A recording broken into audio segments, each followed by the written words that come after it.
Alright, what's up guys? So you guys wanted to edit some night photography shots.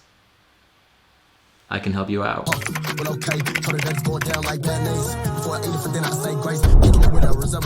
So you know, like when you're scrolling through Instagram, right? And you see all those popular Instagrammers posting their cool night photography, and they're all like from the future and shit. They're like super blue and like looks like from the future, man. Looks like from a movie, right? Some very unique looking colors. That's why I think night photography is super dope, because you can like play with the colors a bit more than daytime photography. And basically I hope to go over like some general principles just to help you guys out to like achieve that look.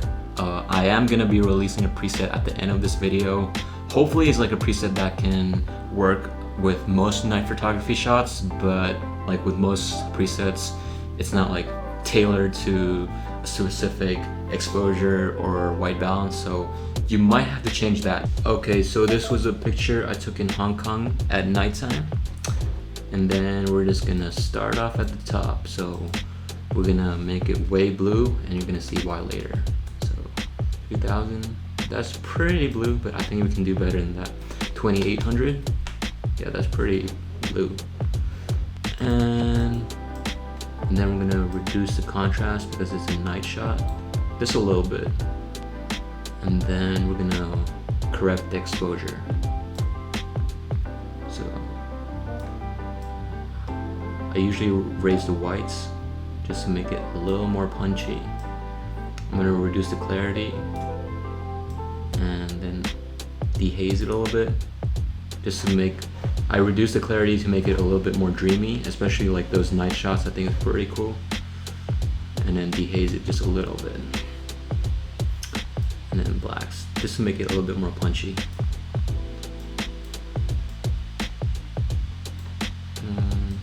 I think we can reduce the temperature again, actually. Maybe make it, adjust the tint a little bit. And we're gonna add a slight S-curve to it.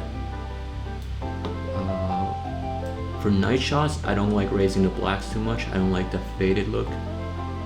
Like I said, I want it a little bit more punchy. So if you raise the blacks maybe a little bit, just so you don't, it's not like that total digital look. But for sharpening, we're gonna mask out quite a lot. I'm holding down Alt to see what's being sharpened, and then we're gonna sharpen it quite a bit, like 80 to 100, I say. And then we're gonna go to the color calibration, and I think we want the hue to be darker, so it's more of an aqua kind of look. And then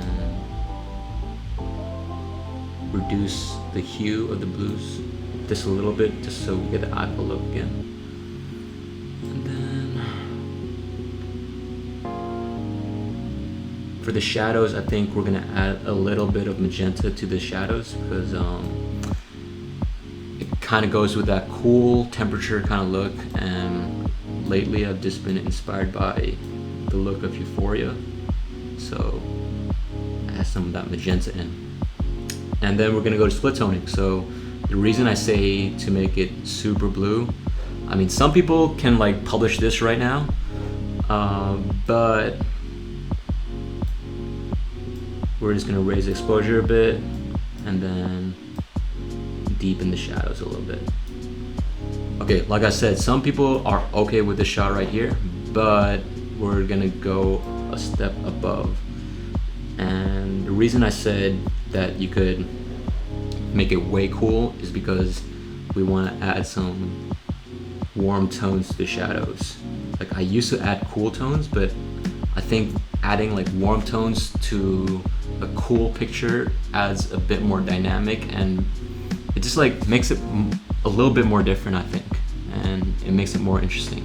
Like more recently I've liked warm tones in my shadows, and especially like because there's like a general rule of thumb where you want your split toning to be complementary colors. So we're gonna do blues for the highlights, and the highlights are usually like the lights, right? And the lights are usually like daytime kind of color temperature, so you wanna accent that, not go against that. And then you can like adjust it. So just add like some of that orange back in there, some of that warm tone to like mellow things out. So you can see like before and after. See, I think it kind of does make it more interesting. So, and then you can do your color adjustments right here. There are no people in this picture, but the subject is obviously a taxi. I'm gonna make it more red right here because I want that red to kind of like pop, right? So, like, kind of contrast all that blue. And then we're gonna raise the luminance of the blue just a little bit, I think. So like make it pop out a little bit more. And then, yeah, I mean, I think that's pretty good, man.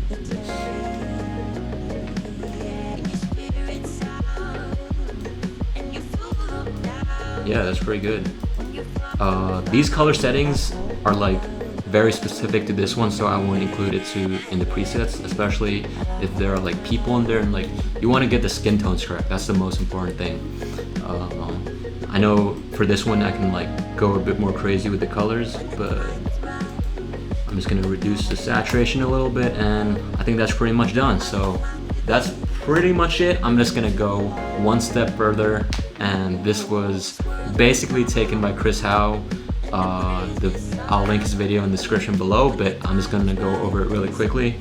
So we're gonna go over this extra step to like make it next level. So export the picture. Alright, so now that we got it in Photoshop, this is a thing I do with my pictures that are 3x2, and I wanted it for Instagram. I make a 4x5 Photoshop post, and then I take out the edges, and then you have to rasterize first, and then I take out the edges and I stretch it out. Just so I can get that full composition in there. And yeah, that's what I basically do. And I think that looks pretty cool. So that extra step is to duplicate the layer, and then you go to image, apply image, multiply, all these settings right here. Go to screen, and then you want to go to filter, blur, Gaussian blur. So it's whatever you think looks cool. You want more, don't go overload with it, just make it a little bit more punchy. And then if there are like certain areas you wanted to bring back, you can make a layer mask, and then because I think maybe it's too bright or something, or too blurry, and yeah, so. Alright, so that's pretty much it. I will be including this preset down in the description below, so check that out. I won't be including some of the adjustments we made in this video, but I made this video because I wanted to go over those principles. For example, like the white balance, I won't be including that because the principle I wanted to get across was to decrease 1,000 from the white balance. But for your picture, it might be different. For my picture, it was 2,800. For your picture, it might be something else, so I won't be including that. And I won't be including the HSL because I adjusted my HSL to emphasize the color of the taxi. I adjusted the color calibration slightly to favor the taxi, but it's just very slight. It should work for most pictures. But yeah, just play around a little bit, and it should work for most night photography. So I hope it does. If it does, let me know. And if you want any more YouTube tutorial, whatever videos, let me know in the comments down below, and I'll see you in the next one.